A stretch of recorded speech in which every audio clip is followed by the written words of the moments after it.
President Trump will decide today whether or not to waive nuclear sanctions again and keep the U.S.'s commitments to the Iran deal, according to Secretary of State Rex Tillerson, the first time he has been faced with the choice since he announced his new strategy for the country late last year. Despite his expressed disdain for the deal and intention to tear it up, the president is expected to sign a series of waivers for the fifth time as president, according to a senior State Department official who cautioned that no decision is final. He's going to get to make that decision this afternoon.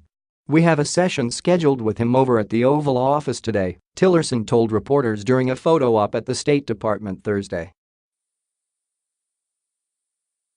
Consultations with his top foreign policy advisers began over the weekend at Camp David, where the president gathered with Tillerson, Defense Secretary James Mattis, National Security Adviser H.R. McMaster, and others. As always with Trump, the president could change his mind at the last minute, the senior official added. The waivers are on the nuclear sanctions the U.S. agreed to lift as part of the 2015 agreement between the U.S., Iran, the European Union, China, Russia, Germany, the UK, and France. As part of America's commitment under the Joint Comprehensive Plan of Action, or JCPOA, they must be re-signed periodically for varying lengths of time. Some come up every 90 days, others 120 or 180.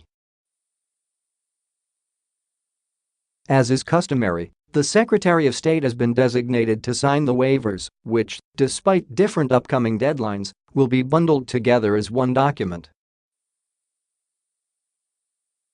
Tillerson will be the one to notify Congress of the administration's decision Friday.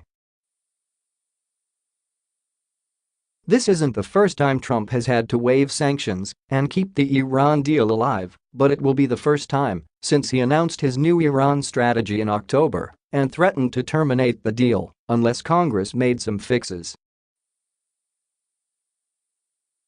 In that speech, Trump kept the U.S. in the agreement but refused to certify the Iran nuclear deal, telling Congress that the sanctions relief to Iran was greater than the advantages to U.S.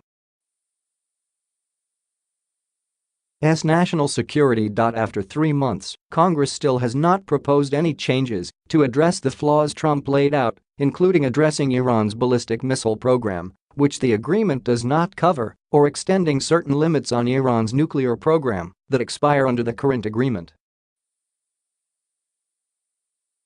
European partners have been intensely lobbying Congress and the White House to remain in the agreement, which they see as doing its job and preventing Iran from obtaining a nuclear weapon at this time.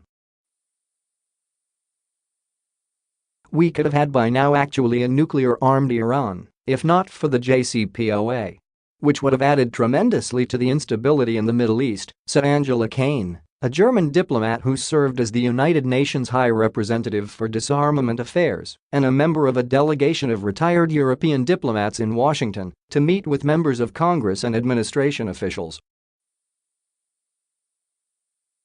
When you have signed up to an agreement which was negotiated, my goodness, I mean, it was 5 years longer, if you think about all the talks, Kane added.